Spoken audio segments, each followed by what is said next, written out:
बिस्मिल्लाहिर्रहमानिर्रहीम, अस्सलाम वालेकुम। स्पाइसेस फ्रॉम द किचन में आप सबको खुशामदीद। आज मैं बनाने जा रही हूँ एप्पल एंड कैरेट डिज़र्ट, या दूसरे लफ्ज़ों में से कह सकते हैं सेब और गाजर की खीर।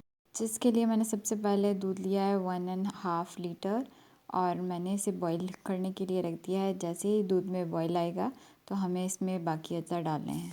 सेब और गाजर की खीर के लिए सबसे पहले मैंने चावल लिए हैं 1/4 कप। इसे मैंने आधे घंटे के लिए भिगो कर रखा है और मैं इसे ग्राइंड करके दूध में डालूंगी। इसके अलावा हमें खोया चाहिए 1.5 कप और हमें 3 अदद दरमियाने साइज़ की गाजर चाहिए होंगी, जिसे हमें धोकर उसे छीलना है और फिर उसे कद्दूकश करना है। और हमें सेब चाहिए होंगे 2 अदद, जिसे हमें वॉश करके फिर उसे छील कर फिर हमें कद्दूकश करना है। और हम अलहदा किसी फ्राइंग पैन में इसका पानी खुश्क करके फिर खीर में शामिल करेंगे। और गार्निश करने के लिए हमें 5 से 6 अदद बादामों की ज़रूरत होगी और हमें इलायची पाउडर चाहिए 1/2 टीस्पून। और इसके अलावा हमें चीनी चाहिए होगी 1 कप। और खीर का जायका ज़्यादा मज़ेदार बनाने के लिए हम इसमें पिसा हुआ खोपरा डालेंगे, तकरीबन 2 खाने के चम्मच।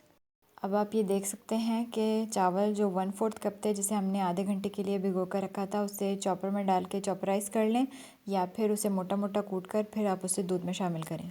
दूध के बॉईल होने पर हमें इसमें ग्राइंडेड चावल शामिल कर देने हैं और जैसे ही हमारे चावल थोड़ा नरम होंगे तो हमें इसमें इलायची पाउडर शामिल करना है। इलायची पाउडर शामिल करके हम इसमें कद्दूकश गाजर डाल देंगे और गाजरों को भी हम नरम होने तक इसको बॉईल करेंगे या पकाएंगे, इसको गाढ़ा होने तक। और जैसे ही गाजरें नरम होंगी तो हम इसमें चीनी शामिल करेंगे। चीनी शामिल करते ही हमें इसमें खोया शामिल कर देना है और खोया हम अच्छी तरीके से इसमें मिक्स करके स्टर करेंगे। और हमें इसमें चम्मच चलाना है जब तक खोया इसमें डिज़ोल्व ना हो जाए।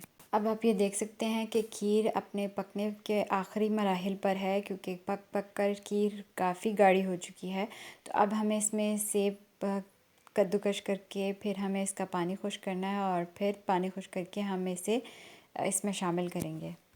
चावल और गाजर के नरम होने पर आपको सेब छील कर कद्दूकश करना है, वरना सेब काला हो जाएगा। आप आखिर में जब आपकी खीर गाढ़ी हो जाए तो आप फिर सेब को छीलें और कद्दूकश करके फिर इसका पानी खुश्क करके फिर खीर में शामिल करें।